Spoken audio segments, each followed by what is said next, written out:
Monday, May 24th. And it's been, I think, about 2 months since I've uploaded a garden tour, and a lot of things have changed. It's the transition between the spring garden and the summer garden. This is the first year that I've had enough garden beds like in the spring already built to actually really have a good spring garden. So I want to document how that's going, so I have some thoughts for next year. There are a lot of garden projects this summer, and they're all kind of like, I don't know, 3/4 or more finished. So it'll be good to show you how they're doing, and then you can see them progress in the next month or so. Gotta tell you, I'm a little burnt out right now. It's been a lot trying to do all of this and have a job, and with the stress of the pandemic and everything still, but it's gonna be really great here in a little while, and the pandemic's getting better, and I hope everyone's getting vaccinated. I'm the manager for a virology lab in my normal day job, and this vaccine data is so good. If you can get vaccinated, please get vaccinated. Enough about that. Let's just go around and chat about plants and see fun, pretty growing things and new garden projects, and be happy about that and ignore the world, because that's also necessary sometimes. We're in the backyard. The first thing is this.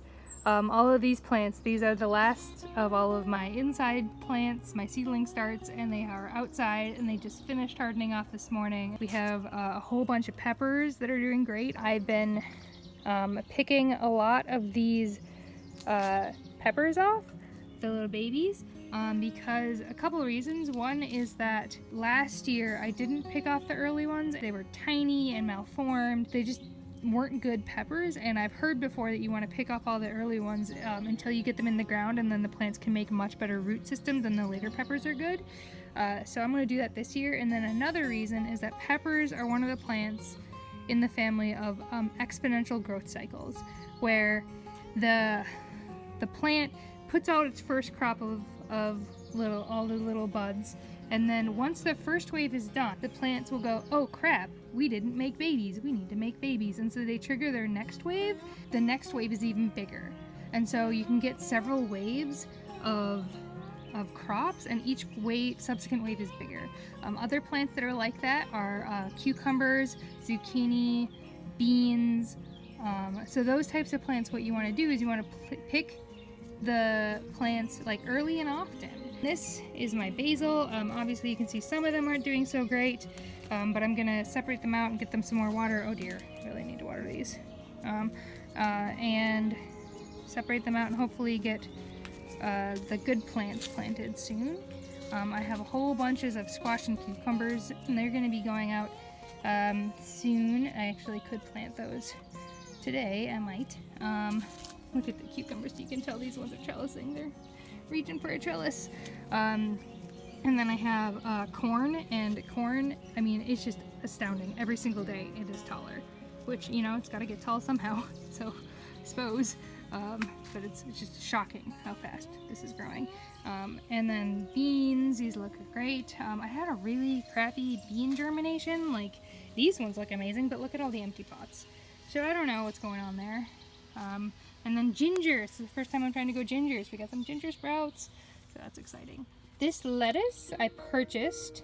I did not plant that. Mint, and we have some catnip in a cage because the cats were going crazy about it. We have cabbages. I have them in 3 different sized pots to see how they're doing because I had extra cabbages. Kales. The green stock here is mostly strawberries, and then some, you know, cabbage on top. And I mean, let's see if we can get a good picture of this. This looks amazing. I'm so excited. I hope these ripen soon. It's starting to look like a fennel bulb, baby fennel bulb. I'm so excited. I love fennel. I love roasting fennel and carrots with just some olive oil, salt, and pepper. I'm so excited to hopefully get some nice fennel bulbs. These are nasturtiums. They're doing great. So yeah, got a bunch of random herbs in containers. So this took a long time. I just finally finished gluing all of these together. So all the bricks are glued. They're not mortared. They are just glued landscape adhesive between them, but it took a long time to level and measure and everything. So this is all level, and I've started filling them with leaves. I fill the bottom chunk of it with leaves, and then I'll put cardboard on top of it, and then put 8 inches of compost on top of that to fill these. And all of that squash and corn is going in here, and then there's going to be a trellis here and a trellis on that, so all the beans can grow up the trellis. And then over here you can see this project is coming along too. This is our we call it the whiskey barrels project. We have on this side of these, we have a lot of kales. We have one of each of the types of kale. So this, I believe, is dazzling blue, and then we have scarlet kale, we have dinosaur kale, blue curled Scotch kale, and then ragged jack kale, and then we have Georgia collards. And I love all of these. I've been putting these in stews and stir fries. They're wonderful. I have a couple cabbages here to see how I can get going on cabbages. I have not protected any of these, so they may all get eaten by caterpillars, but gonna try. Green onions growing really well. I could about to the point where I might be able to start harvesting some of these. And then I planted beans in this line here below the trellis, which some of them are growing. So I packed a lot more into these whiskey barrel projects than I thought I would be able to. Oh my goodness, garden shed. We just started the siding. You can see we have the bottom course of siding on. It's so great. I'm gonna have a garden shed. Oh, side note. So I was really good about weeding before mulching all over there, and then at the end of last year I was just like, oh no, let's just get all the mulch over here. And clearly you need to weed or put down cardboard or something. I did not do that, and I have learned my lesson. Hey garden buddy, how you doing? The asparagus is coming along nicely, along with some weeds. Ignore the weeds. But here's the asparagus. These are the ones I started from seed myself over here. And then the ones over here are the 2-year-old crowns that I bought and planted. And they are bigger than the ones I started from seed last year. But here's hoping I can get asparagus here in the next year or two. We got the arborists in, and that tree right there was pretty much dead. You know, it was like 3/4 of the way dead, so we had them take that one out with permission of our neighbors. And this tree right here, we had them thin some branches. So there's a little bit more sunlight over here, and things appear to be doing really well. So I planted peas here. You can see they're doing really well. They're starting to grow, but I mistakenly thought, because they're all like, you can plant peas way ahead of the frost date, that they would be further along now, but they grow really slowly before the frost date, so they are barely doing much of anything yet. And that wouldn't be a problem, except for I want to plant cucumbers here. All those cucumbers over on that table over there are going in here. So these peas are either going to get killed or moved. Over here we have chard. If anybody has any good ideas for how to cook chard, let me know. I don't really know what to do with it, because it kind of seems like it's not like a spinach or arugula that you eat in salads, and it's not really like a, you know, a really hearty thing like a kale or a collard that you can just put in soups and stews and things. So I'm not entirely sure what to do with chard. I've never really had it before, so let me know. I accidentally grew 3 times as many kale and collard plants as I meant to, and so I just stuck them everywhere. But these guys are obviously doing so well back here as compared to last year where like nothing happened.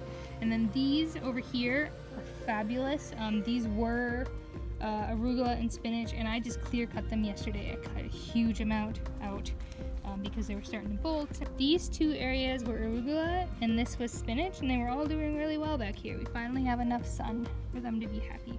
And then this patch I actually didn't cut much of. This is wild rocket, so this is a wild variety of arugula, and it is growing much slower than the other one, so I didn't really cut it yet. So I'm intrigued to see how that continues to grow. Hey garden buddy.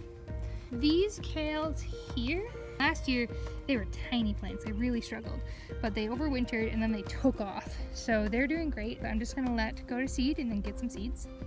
And then I have these little ones, smaller kales in here are new. And then a bunch more of my extra kales back here. Hey Genome. Hey pretty girl. What do you say we go this way?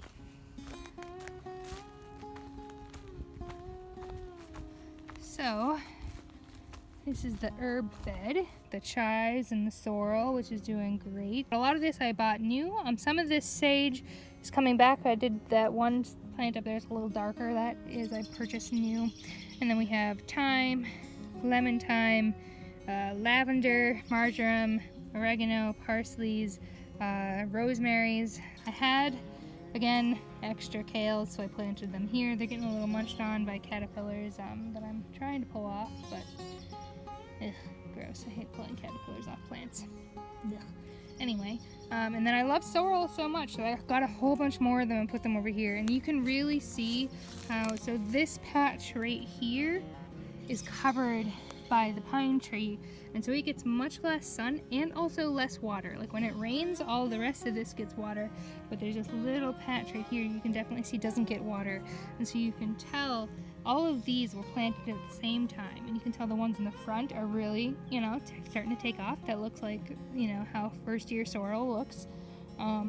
Those ones over there are 2 or 3 years old. So these are first year sorrels. And then, but you can tell the ones back here are really struggling. So I'm not entirely sure what to do in this back corner. And if there's anything particularly that like really loves a lot of shade, let me know and maybe I'll plant something. I ended up with 14 different varieties of tomatoes, 39 plants. I'm pretty proud of myself that I kept it that low.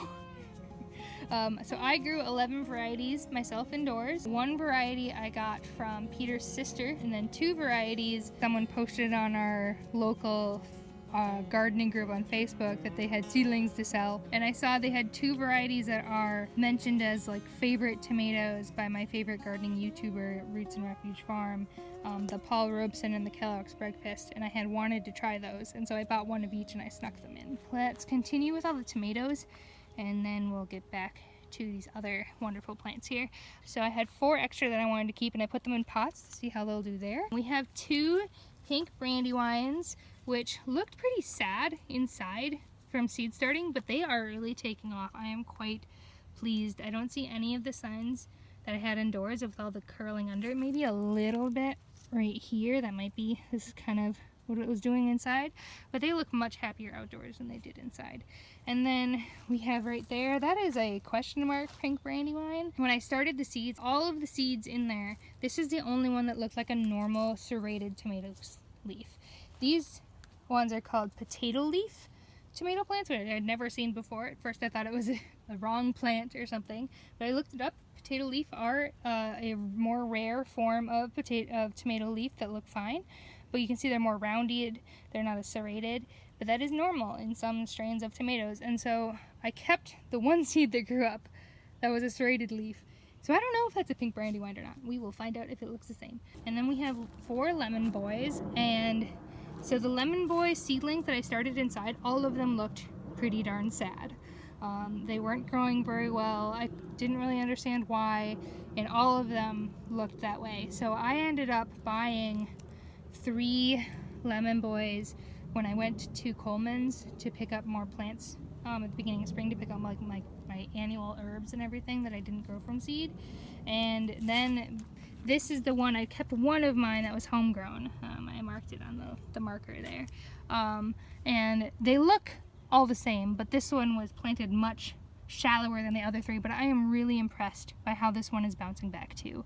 So yay, go little seedling. You looked so sad indoors, but you look perfect now. So I'm really excited to see if that guy performs similarly to the ones I purchased, even though it looked really sad earlier. So we have 3 more pots of tomatoes. We have an orange currant tomato. This is the one I got from Peter's sister. It is a currant tomato, so that is smaller than a cherry. So like cherry tomatoes are like yay big, currant tomatoes are supposed to be even smaller. So I am fascinated to see how that goes. This one, which is also looking much better than I expected it to, this is a Brad's Atomic Grape tomato. This seedling really suffered. Like you can see even now it has like curling leaves, and it's not the happiest looking thing, but it's, you know, I'm just gonna see how it goes. That's why it's in a pot, because I was gonna grow 2 of these over in like the prime growing area, but the seedlings just all looked so sick. And on my gardening Facebook group, several other people mentioned that their atomic grape seedlings all looked really sick. The reason why they're called atomic is because they are supposed to have like really crazy colors, like striped rainbow colors. Like the the colors just look so amazing that I just had to try it. Let's look at these trellises real quick. So I had these last year for the first time. These are cattle panel trellises. This year I'm growing 2 of them in the same bed, which I hope really works out, because last year I had tomatoes on a trellis in the back and then peppers in front, but really it is much easier to plant like all the tomatoes in one place and all of the peppers in one place, because tomatoes want to be a little bit further apart and need a lot of airflow. At the bottom, like 20 inches, will be completely clear, just like 1 or 2 big stalks coming up. That will also leave a lot of open space down here to plant things that have long skinny stalks. Like I'll probably be planting some carrots or green onions or other things around all of the edges in here. So it's really easy to plant all those things in one area, because then the spacing is nice and consistent and everything. So I'm fascinated to see how this does though. So to make sure that the front tomatoes aren't shading the back ones out too much. It's part of the reason why I planted them in blocks like this of squares, is to be able to directly compare plants that looked similar to each other at the beginning, to see if there's any difference in production over time. And then over here I'm planting all of the peppers together this year, because peppers really like to hold hands. They like being much closer together than tomato plants.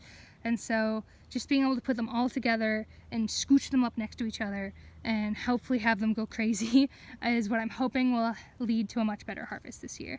And also they get planted at different times. Tomatoes get planted a few weeks before peppers do, because peppers are babies about the cold. This year, because peppers don't get planted until end of May, early June, I tried a whole bunch of other things in here to see how it would work. So most of these got planted near the end of March. Let's just go through and see how they were doing. So it's been about 2 months, I think, for these. So over here we have Yod Fa, which is the Chinese broccoli, which are just, I don't know, they're just not doing well here at all. They are doing much better over on the green stalk. I'll show you in a minute. And then we have a whole bunch of beets, which again are tiny and not going anywhere, and the beets, which I'll show you over there, are doing again much better. Perhaps I haven't been watering this enough over here. That is quite possible. And again, the kohlrabi here are not doing near as well as the kohlrabi that I have planted over there or over there. So they clearly are not good enough. The radishes doing great. I have pulled a number of them. Ignore all the weeds, please. But you can see, I planted a bunch of white radishes here, and they're doing awesome, and I will get another nice little crop here over the next week or 2. And then, so radishes, definitely a plus, can plant here. Turnips are something else I tried, and they are going. Got tiny bulbs. You can see the purple top turnips. They are, tiny little bulbs there. So I'm hoping over the next week or so these are doing okay. I may try to replant them into the open spot I have over there, and see if I can get them to continue to go. But at least turnips are maybe an option, especially maybe if I give them some better fertilizer and watering.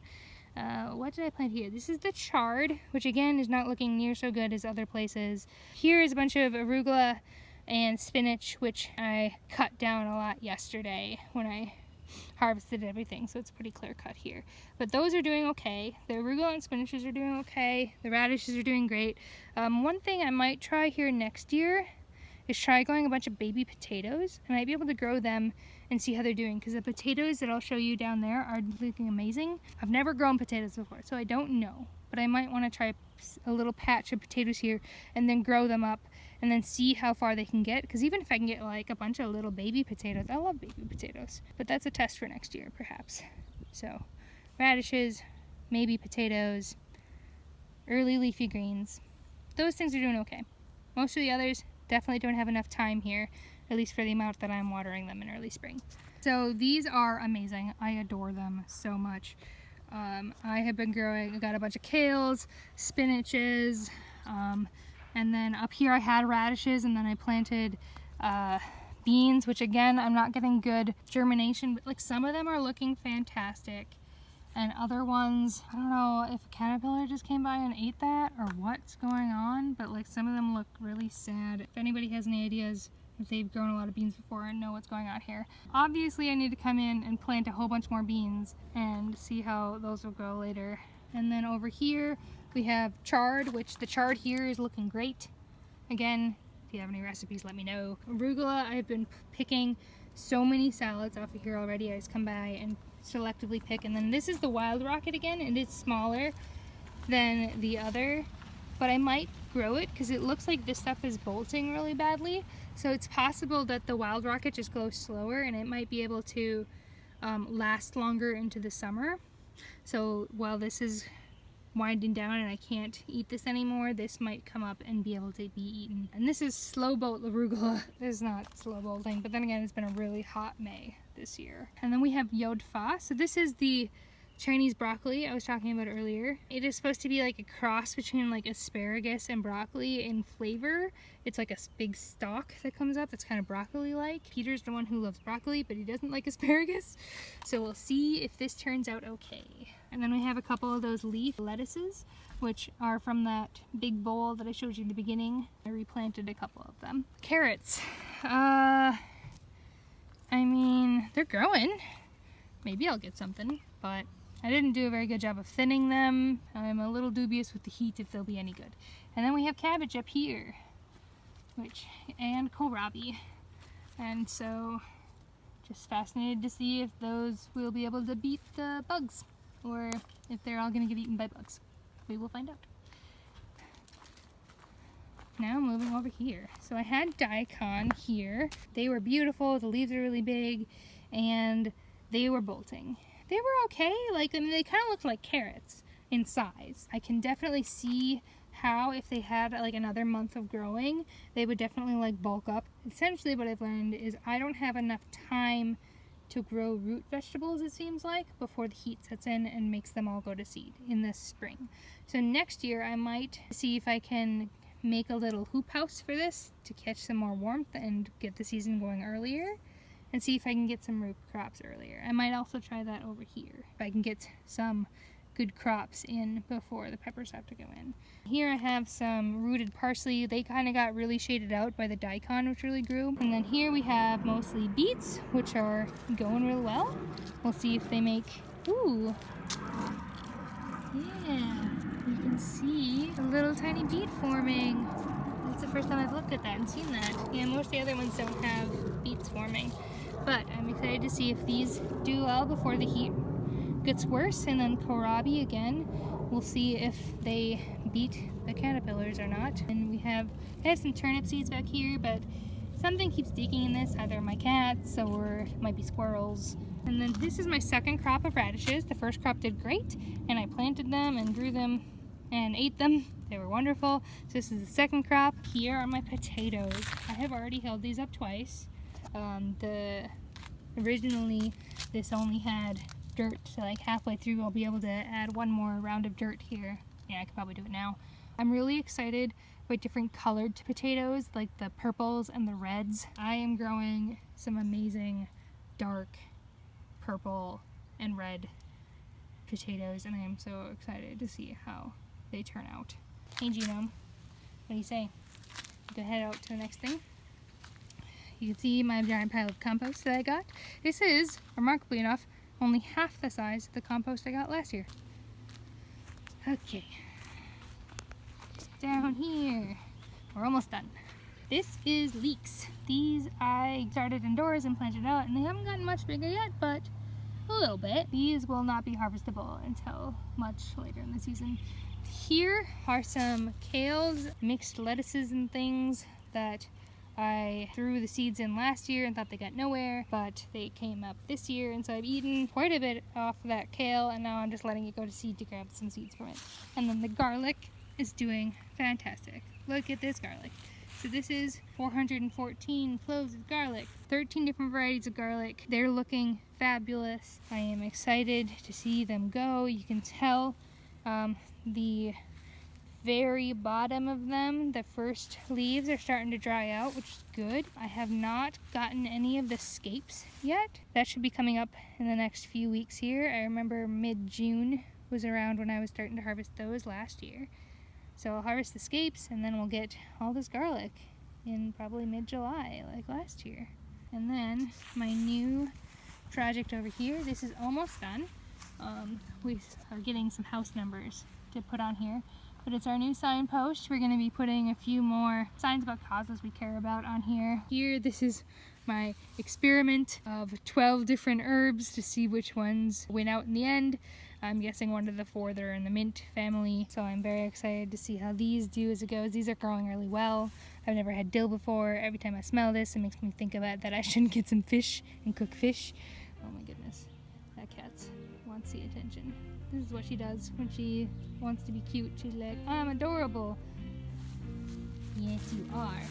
Yes, you want all the attention, don't you? Oh, look at this. Oh, can you hear her purr?